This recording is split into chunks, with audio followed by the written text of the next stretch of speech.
個就係叫做State Reception Centre 啦。其實咧就係 for 關於即係 Asylum Seeker 嘅事務嘅，即係 reception 即係話收嗰啲難民啦。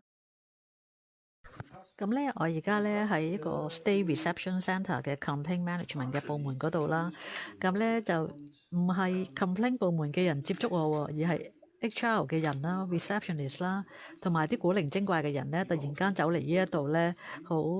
其中之前咧有一個好似菲律賓人嘅女人咁樣咧，個樣咧係好 hostile 咁樣同我講嘢喎，咁我叫佢走啦咁樣。咁咧呢度嘅職員咧，而家係 HR 啊或者 admin 嘅人咧，就係被利用咧嚟阻止我接觸咧，即係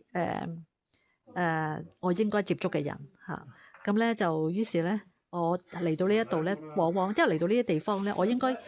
我投訴過噶嘛，咁有人回覆噶嘛，咁投訴組呢嘅人就喺呢一度嘅，跟住咧佢就話俾我聽咧，所有人都 home office， 咁咧就得佢哋喺度嘅啫，咁其實咧佢哋就唔俾我接觸投訴組嘅人，咁就令到我同佢哋聯絡，咁於是咧呢幾個人咧就喺度咧，呢幾個人咧就喺度研究緊咧，即係話點樣處理我處理個事，佢哋係唔關事嘅，但係咧佢哋去處理我嘅事，就我一路都俾啲 admin 嘅人咧阻撓咯嚇，呢啲人嘅就 admin 咧就係賺錢嚇，咁咧佢哋就喺度即係阻延時間啦，咁我應該今日咧要去個 camp 嗰度啦。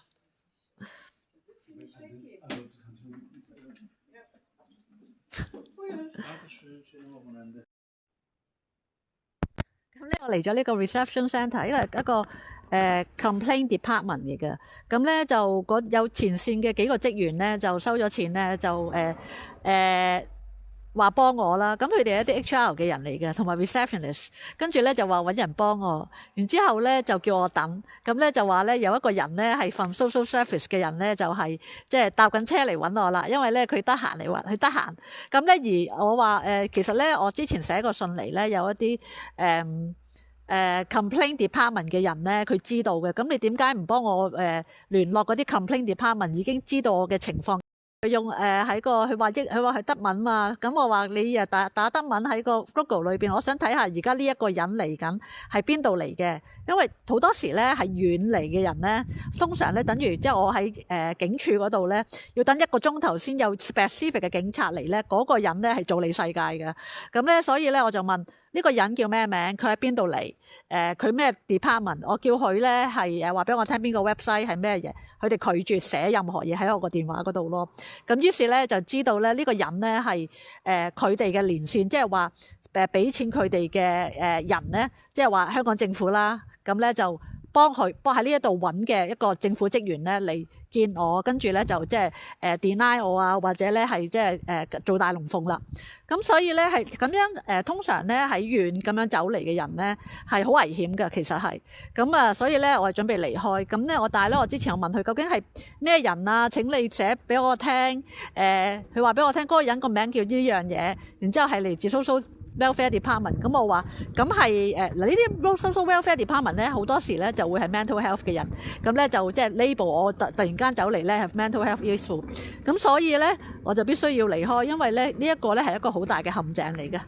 跟住咧佢哋就可以話佢嚟騷擾啊，集體咁樣講大話咯。咁咧我相信咧嗰個人嚟緊啦嚇，咁就所以咧我而家要離開啦。持續咧係有唔同嘅職員啊，有一個好似菲律賓頭先講菲律賓女人咧，個樣好 hostile 嘅，企咗喺個 reception 嗰度咧，咁啊半隻手咧撐住個張台啦，然之後咧用好咁樣同我咁樣面對我，我話你做咩咁 hostile 啊？你咩部門啊？跟住佢又講一句德文，我喺呢度做嘢嘅general staff， 咁我話你都唔係關事，你做咩喺度啊？咁講，跟住另一個 HR 嘅人咧，好 nice 咁樣同我講嘢嘅人咧就話你唔好喺度搞事啊，指住我。咁咧我就係一個 money tree 咯，咁然之後咧冇幾耐咧有第三個嘅即係有第三個嘅男職員咧走嚟坐喺嗰個 receptionist 裏邊啦，咁就發大財咯。咁所以咧我係俾咧呢啲 administration 嘅人咧係令到我無論我喺即係喺 Berlin 嘅 Publix 噶，或者咧係喺唔同嘅部門裏邊都係俾一啲前線嘅 admin staff 咧阻住我同真正嘅官員咧溝通嘅，咁好困難咯，變咗係，咁所以咧就而佢哋咧會跟住指示咧，就俾任何相關嘅人咧走嚟同我講嘢，然之後嗰個人講完嘢之後咧就可以散播謠言咯。咁所以我要非常之小心。咁啊知道搞唔掂啦，不過我要離開，係啦，就係咁啦，俾大家知道即係成個求助過程咧，就係嗰個密集嘅狀況係咁樣咯。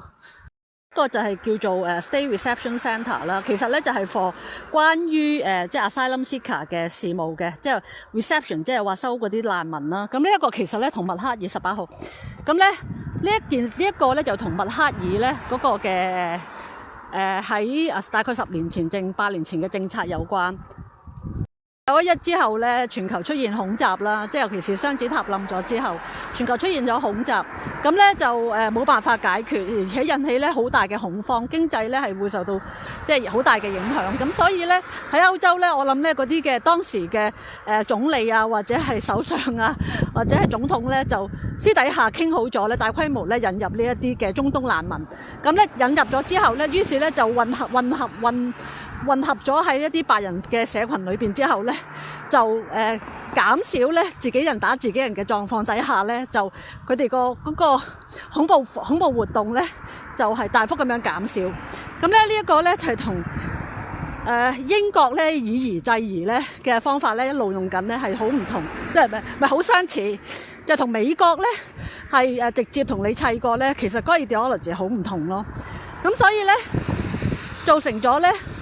一個嘅，因為咗令到本土嘅人接受咧，於是咧所謂嘅左膠咧大流行，即係話要保護呢啲嘅中東難民咧嘅NGO 咧大幅咁樣產生，於是造成咧嗰個嘅，亦都要話俾嗰啲嘅本地嘅白人知道咧，呢啲難民咧係嚟某個程度，可能佢哋自己私底下知道個原因。咁所以咧要忍受呢啲難民，同埋咧同國家一齊咁樣接受呢啲難民咯。深刻咧嗰個文化水平啊，同埋嗰個即係教育水平咧係爭好遠。歐洲係真係先進啲嘅，咁喺各方面。咁於是咧大規模入咗難民之後咧，警察嘅罪案大量產生，警察係唔能夠係處理到，咁啊，於是咧出現咗咧就即係放棄處理啊，或者咧係選擇性處理，又唔可以，而且警察咧係要執行咧反歧視嘅各種嘅事啦。咁所以咧警察咧係處於一種面對嚟自第三世界嘅罪犯咧，而冇辦法咧正式咁樣執法，導致到咧民間出現咗好似即係喺英國出現咗 grooming gang 咁樣咧，警察放棄處理啦，因為呢個係對政府嘅一個報復，就係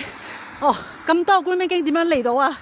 咁於是咧就係英國嘅女人咧就受罪啦，你俾咁多巴基斯坦人入嚟，咁咧所以咧喺呢個時候咧10年啦，中國崛起啦，中國崛起之後咧。嗰個中共嘅官方嘅 Deep State 咧，就開始喺歐洲嗰度投資啦。咁於是同時間咧進行各種滲透。咁就進行嗰種滲透咧，因為習近平嘅 ego 啦，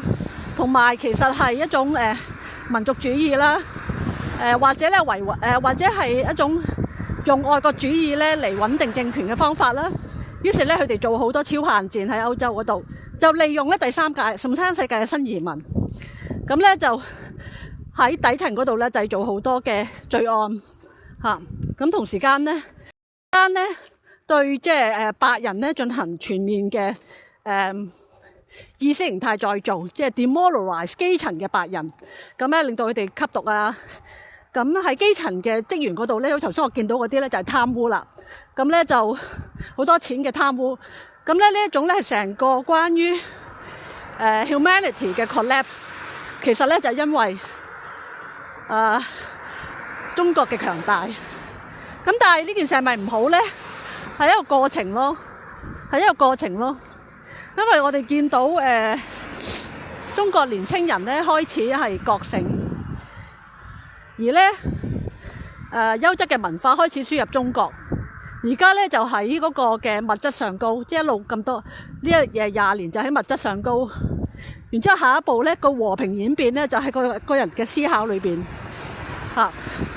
咁呢一個最 challenge 咧就係最 challenging 嘅地方，對於習近平嚟講，就係關於中國人嘅獨立思考能力嚇。中國人能唔能夠獨立思考咧？咁咧就係睇佢嘅 control 有幾犀利啦。咁所以咧，佢好着重咧教育年青人嗰個 education system 裏邊嗰種教育。咁但係隨住咧教會或者宗教真正嘅好嘅宗教嘅滲透咧，咁咧中國人咧都唔係蠢噶嘛，係咪啊？咁咧和平演變咧係開始緊，但係咧好似我咁嘅 case 啦，或者香港人嘅 case 咧，就係中國和平演變嘅一個受害者，或者歐洲而家都係。咁但係呢個和平演變咧，而家已經係發生緊㗎啦。咁咧，我哋嘅 suffering 咧係咪值得咧？我哋避免 suffering， 但係咧我哋就唔好exclude 中國人。我哋咧要揀人，同埋咧要俾更加多嘢年青中國人去睇，等佢哋咧建立獨立思考能力。對於嗰啲有獨立思考能力嘅人，多多保護。佢哋即係當獨立思考能力嘅人嘅年青人能夠受到保護嘅話咧，咁咧下一步咧其他人就會跟隨。咁所以咧我覺得咧嗰啲嘅六四流亡分子咧，佢哋已經有揾食嘅方法㗎啦。所以咧下一步咧，香港人係要幫助嗰啲嘅獨立思考能力嘅年青人，中國年青人，佢哋就會，如果佢哋得到安全嘅話就會得到一個好似入咗教會咁樣，於是咧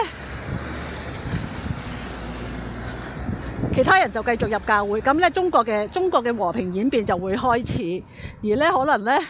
喺我哋死咗之後50年左右啦，咁我哋嘅下一代年老嘅時候就可以 proud of 叫自己做中國人，唔需要咧去除呢一個嘅身份啦。OK， 我行到出嚟啦，我要搭車翻轉頭啦，拜拜。